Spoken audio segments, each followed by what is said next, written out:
வணக்கம் மக்களே. சுட்ட கருவாடும் பழங்கஞ்சியும் குடிக்கணும்னு ரொம்ப நாள் ஆசை. இன்றைக்கி ஆஃபீஸ் போயிட்டு வரும்போதே கருவாடு வாங்கிட்டு வந்தாச்சு. வாழை மீன் கருவாடு ஒரு பாக்கெட் 8 ரூபா. ஊர்லன்னா அம்மாவே ரெடி பண்ணி கொடுத்துருவாங்க. இங்கே நம்ம ரெடி பண்ண முடியாது. அதனால் கடையில் வாங்கி தான் சாப்பிட்ணும். கருவாடை ஃபஸ்ட்டு கத்தி கொண்டு நல்லா சுரண்டி மேலே இருக்கக்கூடிய தோலை ரிமூவ் பண்ணிடணும். அதுக்கு பிறகு இது ஒரு பப்படை குத்தியில் குத்தி நம்ம இனிமேல் ஸ்டவ் அடுப்பில் சுட்டெடுக்க வேண்டியது தான். விறகு அடுப்புனா ரொம்ப ஈஸியாகவே சுட்டு எடுத்துடலாம். அதாவது அடுப்பில் இருக்கக்கூடிய கனல்லே நம்ம கருவாடை சுட்டு எடுத்துடலாம். இங்கே நம்ம ஸ்டவ் அடுப்பில் தான் சுட்டாகணும். எனிவே சுட்டாச்சு. நல்லா ஆறின பிறகு இந்த கருவாடை பிச்சு எடுத்துடலாம்.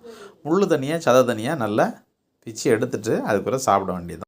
காசிமேடு, தாம்பரம் அந்த மாதிரி மார்க்கெட்டுக்கு போனோம்னு வச்சுங்களேன், நிறைய கருவாடை வாங்கலாம். கிலோ கணக்கில் கூட வாங்கிட்டு வரலாம். இன்றைக்கி சாப்பாடு சுட்ட வாழை மீன் கருவாடும் பழங்கஞ்சியும். வீடியோ பிடிச்சிருந்தால் லைக் பண்ணுங்கள், சேனலை சப்ஸ்கிரைப் பண்ணுங்கள்.